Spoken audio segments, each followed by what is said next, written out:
Hey guys, SV Masters Beamer here today, joined with Sun, who came top 4 in the first Grand Showdown in Los Angeles, playing Forest. So, what Forest variant were you playing today? I played at the same everyone else was playing. I had a Fairy Forest build. I got 4th place, and I guess we could start with How did you go on Swiss, by the way? how I Swiss. So on Swiss, I had the buy round 1, and then I won my first 2, lost the next 2, and then after that was able to claw my way back in from the last 2 games. And then after that, top 32, went all the way to top 4. Missed out on the invite, but Were you looking for that invite? Like, were you planning on going if you won? it would be nice to have had it, but I'm going to try to go for the sponsored one. So Okay, that's nice. don't need to pay any money. But Very nice. pretty much. Okay, cool. Alright, let's get into your deck list. Sure, no problem. You've probably seen this before, but 3 Fairy Circles. Yes, the best and one draw. 3 Spirit Shines. So these are your bread and butters of the deck. If you are ever playing this deck, you are essentially always trying to look to have at least one of these in your hand. If you do not have Fairy Circle or Spirit Shine in your hand, you hard mulligan regardless of whatever your hand is. These are just kind of what gives you your fairies, gives you your value for setup for everything else that you have in your deck, and above all else, they're kind of just very important. Spirit Shine is very good as also an aggressive tempo play to buff up your fairies early on onto the field. Don't be afraid to, when you play Fairy Circle, to push up more fairies, as you are essentially always just trying to put out more stats on the board compared to your opponent. And so just to double check, right? How often do you greed? Like, if you have Spirit Shine in hand but not Fairy Circle, how often do you greed for a better mulligan? So I would go as far to say as you should never greed. Okay. Spirit Shine is way too important of a card to basically. Having a 1-drop is more important than trying to get a better 1-drop. Okay, gotcha. And I know a lot of lists are running Water Fairy to try to mitigate this, but Water Fairy kind of is a little too slow. You're putting too many worthless 1-drops in your deck that kind of clog up your field, and above all else, just playing a Water Fairy turn 1 is not threatening. It's not threatening enough than having more fairies in your back row. Okay. Up next, a little bit of a kind of controversial, but Well, according to our last deck profile. I do play 3 Nature's Guidance. Now, Guidance is a very strong card in that it lets you replay basically any of your cards that you have that you need. So Amataz, Blessed Fairy Dancer, even something like Rhine Roach. These guidances are usually going to be targeting those to get extra value from core cards that you want to see, and the card draw lets you cycle. So a lot of people run out 1 because, typically speaking, seeing guidance in your hand feels really bad, because if you don't have a decent target to bounce, you are basically losing tempo on board when this deck is trying to speed up as fast as possible. But guidance lets you draw a card, and card draw in Fairy is very limited. Your real only sources of recursion is going to be Spinaria and guidance. So guidance lets you kind of unbrick your hand a little bit, even if, let's say, you get something that's like a 2-drop or a 3-drop. It lets you bring up back your board, and it also lets you keep your important cards out for setup for next turn. You'll see a lot of times guidance is also just used to protect Amataz by playing vanilla, and it's just too important not to have multiple of. So I like to always keep it at 3. I like to see the diverse opinion between Forest players here, because the previous guy, he went so far as to say like he thinks Nature's Guidance is a terrible card. So I don't know if those were his exact words, but it was implied. Well, I mean, he got second. He got second. I got 4th, so maybe I'm wrong. Wasn't too up far next, away from each other. 2 Sukunas. Of course. This is the last of the 1-drops. Pretty standard. You basically are always trying to go for Sukuna as a big swing turn for Evolve. Anytime Sukuna is kind of on the field, if you're not evolving her, you just want to keep her in your hand. You put her at 2 because it is not a card that based around your evil deck, you're not going to want to see him more than once. Okay. Basically, anytime you play Sukuna, you just want to evolve her. Okay, and how often do you evo in turn 1 going second? So going turn 1 going second is, if you are forced to do Sukuna, then you're going to have to do it. Yeah. Any other turn 1 play is better. Okay. So if you don't have a turn 1 play, you can do that. Otherwise, you are pretty much never going to want to do that. And it also depends on your hand. I find myself in a lot of situations where Sukuna is a card that is actually kind of fine to play vanilla if you have Elf Song, which lets you buff all of your characters +1/+1. Yes. Essentially just getting more stats on board is the most important part about playing Forest Fairy. Is less about trying to push all the time, but also just mostly just trying to get as many numbers on board as huge as possible. So this is it for the 1-drops. We'll just push that off to the side. And now we're going to move on to the 2-drops, and this is the star of the show, good old Amataz. Not much to say here. Amataz is basically your win condition. He buffs your back row fairies +1/+1 and gives them storm, giving you enough of this aggro playstyle that can guarantee damage on the early turns, and also is just a really threatening character by himself, because if they ever leave him on the field, you can just play up the extra fairy.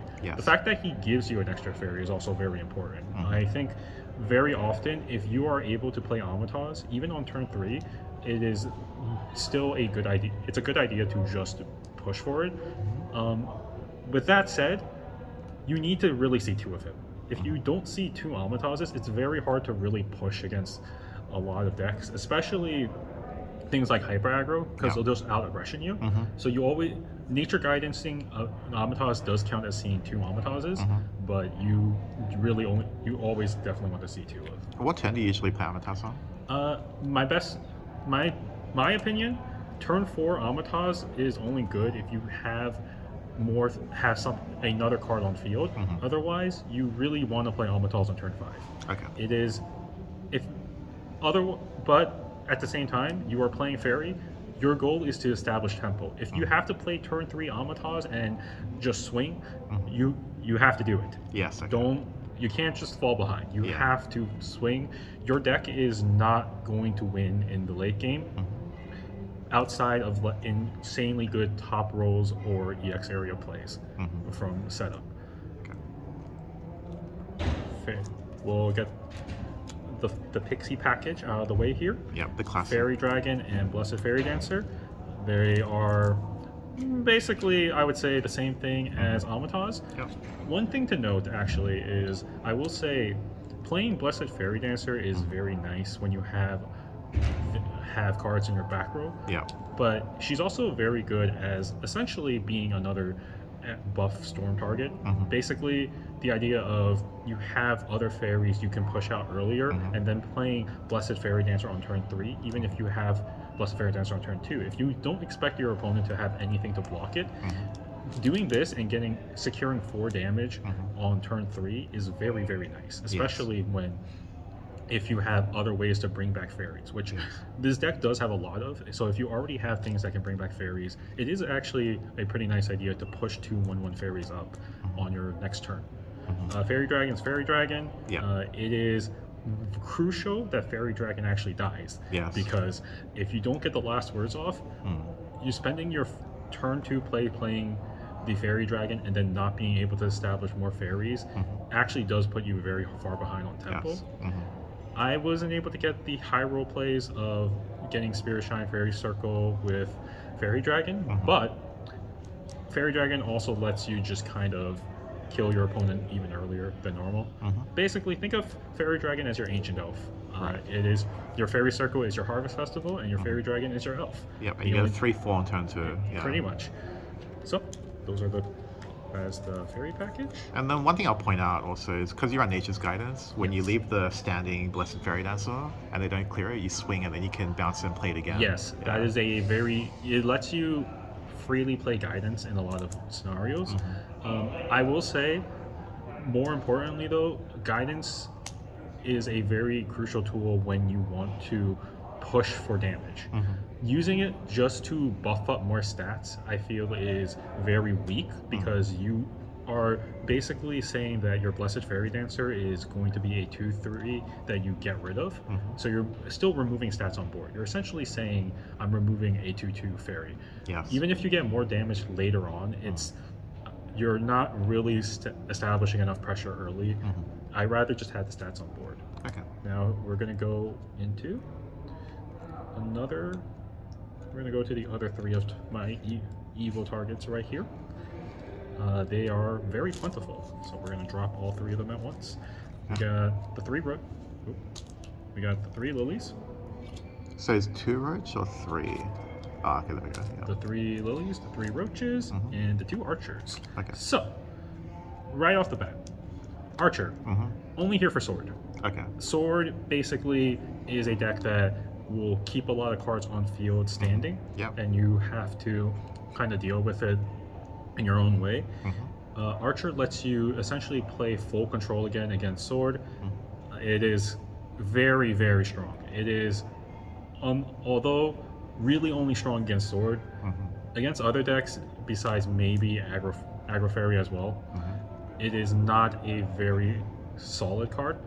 Sanguine Archer is also very good, but every other deck this card is basically a brick. Okay. With that said, you do need it because Forest Fairy is usually a weaker aggro deck because it takes turns to set up rather than playing cards on field.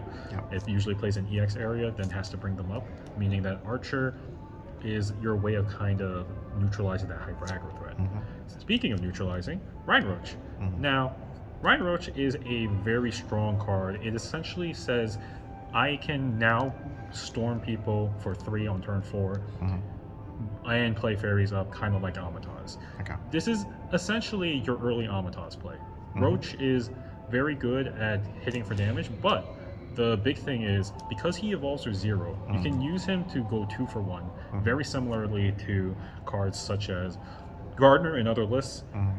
Roach is still Roach is still used in these decks for the storm damage, but really I would say very critically, this card is very useful for contesting board. I was able to essentially beat a Repose Haven specifically off of Roach being able to not only clear board, but also bouncing it back to then storm for damage. And we have Lily. So Crystalia Lily, this is Gardener, except better. You are doing the same exact thing of playing for tempo. You get to scry out your cards, which is basically for free, which is you don't need to combo 3. And you're able to bottom deck anything that's on the field.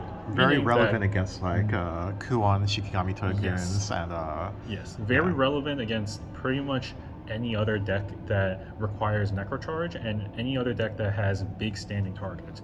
Lily is pretty much just everything Gardener wants to be but better, and therefore is essentially the Gardener. Now, because of this, because you don't want to bounce into hand, I basically run Lily as a way of full tempo play and control. These 3, so another thing to note is these 8 cards are what you want to see against other hyper aggros, because they let you actually play the game and not have to fall behind on board, because Fairy cannot push faster than Sanguine. Fairy cannot push faster than Hyro aggro sword, and Fairy cannot push faster than really a forest going first. So you have to have these cards to basically stand a chance against them. Did you play against much Egg Haven today? I played against 1 Egg Haven. Egg Haven is kind of an interesting case of you are kind of at the mercy of the Egg Haven player. Okay. I figure Lily is pretty good against Egg Haven in particular. Lily is very nice to bottom deck the Humpty. I did that. If they have to play vanilla Humpty, if their hand is really bad, you can bottom deck it, and they are kind of forced to start dumping their hand and hope to get the other Humpty. The last 2 of Elf Song. So this is a win more card for a lot of decks. You really run this for Spinaria targets, but it does help when you are having a wide board that they don't try to clear. It is very surprising damage, and it does force people to actually have to clear your board constantly, or else you have an Elf on target. Think of it as Ramia for Aggro Sword. Yeah. Up next, we have Elven Princess Mage. Wisps are kind of I would say wisps are kind of the core of this deck because everything you want to make is combo based, whether it's damage, whether it's card draw, whether it's really just playing things on field for free and buffing them just to have a 0 mana 2/2/3/3. This card is very important. Unfortunately, because she's a vanilla 3/3, she is also very bricky in your hand. Yeah. If you are going second and you don't see Princess Mage, this card is kind of bad unless you have very good turns for it. One example would be if you're up against if you're against a mirror match of Fairy Dancer, Elven Princess Mage Evolve Kill Dancer is pretty much the best thing you can do to regain tempo. Against other control-esque decks, you can do this against Demonium to clear and hit if they haven't triggered their Bane yet. Yep. You can use it against Haven for if they try to set up an early Morrowind, making this a 4/4 and then setting up for another turn to try to push past it. It does kill the Morrowind with the extra Elven Princess Mages, and you set up your backboard. It's a very solid card, but it's also a card that you don't have to play it, but you need to have it at 3 because if the opportunity arises and you can make wisps for 0 pressure, you want to do it every time. Yeah. It just gives you too much flexibility with your deck. Yeah. And here we have the card everyone's making fun of, Noble Fairy. Oh yeah. So I can talk a lot about Noble Fairy about this. First of all, Noble Fairy is a pixie, which means as a Lily target, you are able to search for an extra Noble Fairy. Because once you are looking at Lily whiffing against Blessed Fairy Dancer and you're whiffing against Fairy Dragon and the other Lilies, adding 3 extra copies means you are more likely to get a pixie follower. Number 2, you are playing a 3/3 ward on turn 3 if you are able to play it as a vanilla. Yep. By keeping it standing, you are able to then play Amataz, storm out 2 other followers, and then protect your Amataz. If they're forced to surefire shot the Noble Fairy, they are burning the 2-cost quick card that will let you now be able to play Amataz very safely because they are now burning removal for this. And unlike Elf Princess as a vanilla target, Blessed Fairy Dancer buffs the Noble Fairy. A 4/4 ward on turn 4 is essentially just Ancient Elf. You are playing Ancient Elf. Yes. It is a very strong card to then be able to play on curve, and it lets you protect everything that you actually care about. Lastly, because combo 3 is destroy a follower, you are able to target a lot of things that are standing and a lot of things that you as a fairy player want to hit. One very fun thing you can do is Control Abyss is one of Forest's worst matchups because, well, Control Abyss has a win con in Gensetsu, where if they are able to play Gensetsu on field, Forest has very little ways of counteracting it. Oh my god, I can see what you're saying here. Yeah, If you are able to play, you can hit the Noble Fairy against the Gensetsu. Yes. Their board is now locked, and they can do maximum 5 damage to you. Yeah. By doing this and setting up your board, you're able to set up big damage for the very next turn to then push for an extreme lethal turn. Yes. This is something that's very... Oh, that's really smart, yeah. I was able to pull this off once, but besides that, this card is insanely good also because of the combo 3 potential. If you don't have Spinaria, if you don't have any other combo cards, using this just for tempo, especially if you don't have Lily or Roaches, means that you are playing a card that you're playing removal and a body. Yeah. This card is insanely good, and it is very much one of, I think, the reasons why this deck is able to refight against other hyper aggro decks. Ward lets you protect so many things, and being a pixie lets you buff it and lets you search it. Right? This card is insane. Okay. Spellbomb. You run this at 1. It's kind of just a funny tech. Yeah. You do this to shoot the target, deal 3 to face. Yeah. It helps push for that last bit of storm that you're unable to get, and protects it because it's a spell. You're not going to get it sniped. Yeah. Spinario. This is your recursion tool. Pretty much what you're always going to go for with Spinaria is you want to always have the combo 3, otherwise the card's kind of dead. So make sure you always have 1 fairy or fairy wisp ready to combo 3 up to it.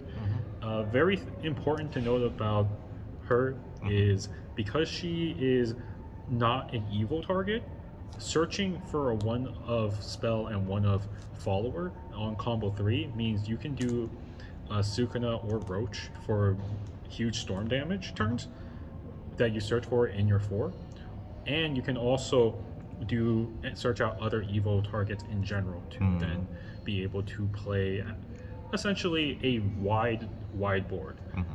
Whenever you play Spinaria, you're either trying to go for the kill or play as wide of a board as possible to force your opponent to have some kind of board clear. Otherwise, you are going to kill them. I see. Very simple card. It's just really good. Now to the evil. 2 Sukunas. Yep. Like I said before, Sukuna is a card that is always wants an evo. Because you are running 2 Sukunas, you just want to evo Sukuna. Lets you also bounce 1 Sukuna to then also have the extra evo. This is basically going to push you for game every time. This is too important. Sukuna's too important. You need her at 2. Yes. 2 Lilies. Remove a target. Basically, same thing as before. Bottom decks any card that is on the field that you want to play against and is standing, and in various matchups, always 2-for-1s in early on. So have her. She's too important. Yeah, pretty much always run her. Yep. Princess Mage. Like I was talking about before, this card is a Fairy Wisp enabler, meaning that it enables your entire deck. Yes. If you're ever safely able to play Princess Mage, this lets you do so much in your later turns and can get you really early kills with the Fairy Wisp, Sukuna, Roach. Well, Amataz, Sukuna, or Roach. 3 Roaches. So 3. Usually it's 2, right? yes. So I run Roach at 3 for a variety of reasons. 1, I don't have Evo space. If you look at my deck, I basically have not really enough Evo targets, which is kind of surprising. Right. Now, with that said, the reason I don't try to run 3 Lilies, but I try to run 3 Roaches is Roach is just a much better target for guidance over Lily. Lily has the stats to survive things. Roach doesn't, meaning that if you ever want to do storm plays with Roach or clear plays with Roach, you are going to constantly be using Roach to set that up. Yes. And because Roach's Evo is 0, you are never going to be at a position of, if I want to evolve something, but I don't have the play points for it to clear. Having Roach at 3 lets you basically use Roach very freely. Because playing Roach and then evolving for free, essentially, means that playing Roach and not evolving is kind of a waste, even if you're just trying to clear. Yeah, I think a lot of people have run into those situations where 2 Roach, they actually run out. Yeah, So, it's just, you want to just maximize on the Roach because it's just such a good control tool and it's just such a good finisher tool that it's just very versatile for everything that you want to do in this deck, because you're already playing a bunch of 1-drops and 0-drops that are going to accelerate the Roach's attack stat. You might as well just play more of him. Lastly, Archer. Archer, yep. You need 1 because you're running the base. You're running the base. Yeah. One good thing to note about the Evil Archer, besides the fact that she is going to be, she's very easy to clear against hyper aggro, is because you are pinging 1-for-1 on a lot of targets. Anything that Sanguine actually plays is going to, because a lot of their stuff has 3 HP. Playing Archer and then playing basically 3 fairies and then or Elf Song lets you ping essentially their entire board constantly. Yeah. And Control Abyss does not have a lot of ways to board clear. Yeah. Meaning that Evo Archer, while against other control matchups, is actually very, very strong. Also, just be careful. Surefire Shot now kills Archer. If you evolve it, yeah. Meaning that there is a lot of cases where you want to just keep it at the 1 just to keep her alive for later turns. Yeah. But yeah, that's pretty much it. My deck is pretty standard besides the Noble Fairy, but overall, I think the important part of a Fairy Dragon has always been about playing for tempo and playing for really less about trying to get as much aggressive damage as possible, but just trying to make wide boards. Yeah, so the fundamentals are the same even though you're running a bit of spicy tech. Pretty much. Yeah. You're not you'll see some fairies, they'll run like hunter packages, they'll run very light on certain cards that they want to be able to just play no matter what. But I think just playing the deck standard is fine because you are not going to, at the end of the day, Forest Fairy is just trying to make big boards. Yeah. And the fundamental of that does not change as time goes on with the deck. And because later sets we have more support with Anastasia, I think this kind of variant is going to be more popular where you're just trying to survive until you get to turn 4, turn 5. Because your damage output at that point is already going to skyrocket. I see. And okay, so that was a very long deck profile. Are there any shout-outs that you want to give out to anyone? No problems. I want to just give a huge shout-out to the entire Northeast scene. Shadowverse is pretty small around that area, but a lot of us are very dedicated. I'm just very happy I'm able to reach top 8 and top 4 actually. Yeah. Jeez, I still can't believe it. Wow. But reaching, I would not have been able to make it without the help of Hiki, Six Butts, Kuriv, and Tihu. They were very helpful in me in playtesting and also getting experience against a lot of other matchups. I want to also give a huge shout out to Lovelia and Mistel, also playing forwards with me, helping me deck craft.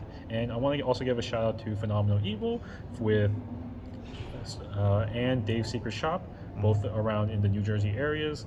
We are pretty much going to have, these are kind of like the few local New Jersey scenes left, and it is very welcome that they're allowing us to even play when a lot of the stores have dropped off due to lack of attendance. And also give a huge shout out to the New York scene, Senpai, and for helping me out at Silk Road, for giving me some of the cards I needed to actually complete playing my deck, and also at Silk Road for giving me the invite when I was able to win. So very, very nice there if you guys are ever in the area. But yeah, that's pretty much it. Oh, and I guess follow me on Twitter. I'm JasonVO. I am a voice actor. So if you show me your Twitter, I'll put that in the description as well in the link. Oh, thank you. So thank you so much for doing this massive deck profile. I think anyone who hasn't played this deck before, like if they listen to you,